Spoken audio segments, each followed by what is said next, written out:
Ladies and gentlemen, this is TVP World. You're watching another edition of Break the Fake, where we debunk fake news and combat false narratives. I'm your host, Benjamin Lee, and let's get rolling. Okay, the European Parliament elections are behind us. Of course, it wasn't only the citizens of the EU that were involved in the vote.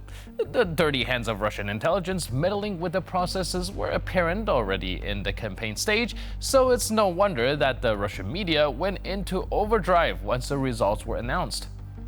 The chairwoman of the Federation Council, Valentina Matvienko, said the results were nothing of failure for both French President Macron and German Chancellor Scholz. Writing on Telegram, she also said that it was well-deserved and added that this crushing defeat of the two leaders and their parties once again confirms their failure as domestic and international politicians. Commenting earlier on the results of the EP elections, Vyacheslav Volodin, the chairman of the State Duma, said that Macron and Scholz are barely gripping onto power, but will continue to do so until their last breaths. Oh, and that's so different from Comrade Tsar Putin or the dictator from Minsk. No, they're not holding onto power. It's power that's holding onto them for now, nearly 30 years. Both are virtuous defenders of the faith, like modern Templars. Putin has recently lamented that European culture or Christian culture is being killed in Western European countries, saying, quote, "Where is this European culture? It will soon be completely gone. Only monuments will remain." Capping the whole thing off, he also blamed global liberalism. Вот, на мой взгляд, это ключевая вещь. Мы по определению в известной степени становимся центрами традиционной европейской культуры и традиционных европейских ценностей, которые, если немножко посмотреть вглубь веков, основаны даже для неверующих людей, в целом основаны, конечно, прежде всего на христианской культуре. Для нас, для России, для многоконфессиональной страны, вы сказали, не знаю, кто это автор этих слов, что это, значит, прежде всего военная машина русского народа. Кто бы это ни сказал, я не согласен. Wow, real Eastern Crusaders, aren't they? Well, one more thing that catches the eye, though. Russia claims to be wholly impartial and not involved with any electoral interference, like an actual democratic country. But Viktor Vodoletsky, first deputy chairman of the State Duma Committee on CIS Affairs, Euro-Asian Integration and Relations with Compatriots, told the Kremlin mouthpiece RT that the EP election results are a clear indictment of the West's Russophobic attitudes and policies. What does that even mean? Will the EP now shift towards a more Russophile attitude? And if so, why? Who did the Kremlin's foot soldier actually mean? Is that a suggestion that some parties and organizations were relying on the Kremlin for support? You will know them by their fruits, as the Bible saying goes. So if someone maintains a dangerously close relationship with the Russian imperial regime, we'll likely know soon. They'll probably look like this Russian robot operated by cable, or should we say a leash.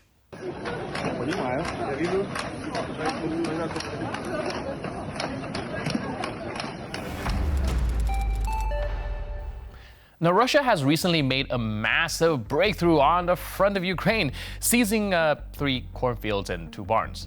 Not that long ago, in what seems like a separate reality detached from our own, the Kremlin keep boasting of capturing the same village basically every week, hoping that everyone has a bad enough short-term memory to swallow that hook, line, and sinker. Today, however, few people, if any, still believe in Moscow's frontline successes, so the Kremlin chose to play the sentimental card instead. Back in the day, no? The Cuban Missile Crisis, Cold War, the Americans shaking in fear. Doesn't matter that that was now over like 60 years ago. Searching for that same rush of imperial power, Russia dispatched several warships to Cuba. And some of them might even remember the Bay of Pigs. At this point, using a surface fleet this old seems like a bit of an embarrassment, especially for a once great superpower still trying to keep up appearances. Just years ago, the very presence of Russian warships in the port of Havana, barely 250 kilometers away from Florida, would be enough to leave Washington a little concerned. But the Russians seem to be aware that the Americans know exactly what the Russian surface fleet is capable of and will just ignore their little Cuba show, which is why the Kremlin's defense ministry decided to spice things up a little and deploy a nuclear submarine alongside the surface vessel. And we gotta say, that thing seems spiffy. Days ago, drones attacked a Russian tugboat and a barge in the Taganrog Bay. The barge was damaged and the tugboat captain decided to return to port.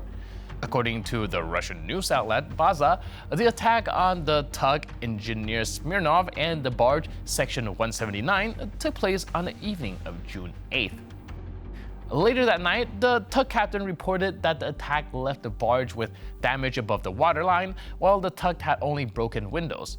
Also, 2 crew members apparently took shrapnel wounds. Given the aftermath, the captain said that he chose to return to the port of Azov in the Rostov region. О, взрыв, искры полетели.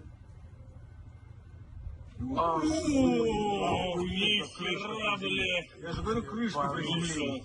Охереть, бля. Правый борт, вот он правый борт пострадал. According to the Russian Crimean Wind telegram channel, the attack was carried out by the Ukrainian military using suicide drones. A brief reminder, Russian troops are sparing no effort to protect the Crimean Bridge from more attacks and have recently 8 barges in its vicinity. According to British intelligence, the previous structures were damaged by storms, which reduced their effectiveness. It seems the Russians are afraid of what happened with the Crimean Bridge in 2022 and don't want a repeat. And well, they should. The International Federation for Human Rights submitted a note under Article 15 of the Rome Statute to the Office of the Prosecutor of the International Criminal Court, drawing its attention to the criminal nature of hate speech in Russian media, which has fueled international crimes in Ukraine. The note also seeks to compel the prosecutor's office to issue arrest warrants. The notes identify by name Dmitry Medvedev, Vladimir Solovyov, Margarita Simonyan, Dmitry Kiselyov, and Sergei Mardin, all of whom you have repeatedly seen featured on our show. And as the International Federation for Human Rights notes, propagandists contribute to Russian war crimes by spreading and fostering hatred towards Ukrainian civilians. Human rights activists analyzed over 2,000 video recordings of statements by Russian propagandists, which they have made since the start of the war in Ukraine, and identified about 300 statements that fit the definition of hate speech against Ukrainians. Not long after the news broke, Solovyov launched into an unhinged rant, promising to find everyone who reported him to the ICC for hate speech as a crime against humanity. На Западе начинают замечать, что киевский режим все больше напоминает нацистскую Германию. Но это замечает не та правозащитная сволочь, которая боится назвать свои имена и анонимно пишет донос в МУС. Слушайте вы, жалкие шавки на содержании Госдепа, Ходорковского и прочих, у кого по локоть в крови руки. Вы можете подавать свои писульки на кого угодно. Мы, наследники Левитана, привыкли к тому, что вы, жалкие шавки, подобие Гитлера, будете нас ненавидеть. Вы жалкие, ничтожные, нацистские твари. Я вас презираю. Каждого поименно назову на Соловьев Лайв. И найдем тех, которые стыдятся, но все равно пишут. В МУС пишете? Ну-ну. Кстати, напомню, что ваши хозяева, американцы, МУС презирают, и против них ввели санкции. Какие же вы ничтожества, жалкие нацистские ничтожества. During his screeching tirade, he did his best to confirm the charges against him by calling Ukrainians Hitler-like mutts, pathetic, insignificant Nazi beasts, and non-entitles. Given how frenzied all of this was, it might be a good moment for old Vlad to take some time off his hectic work schedule and have a nice long rest in one of his Italian villas. Oh, wait. And with that, we conclude this edition of Break the Fake. But for more news update and commentary, please stay tuned to TVP World.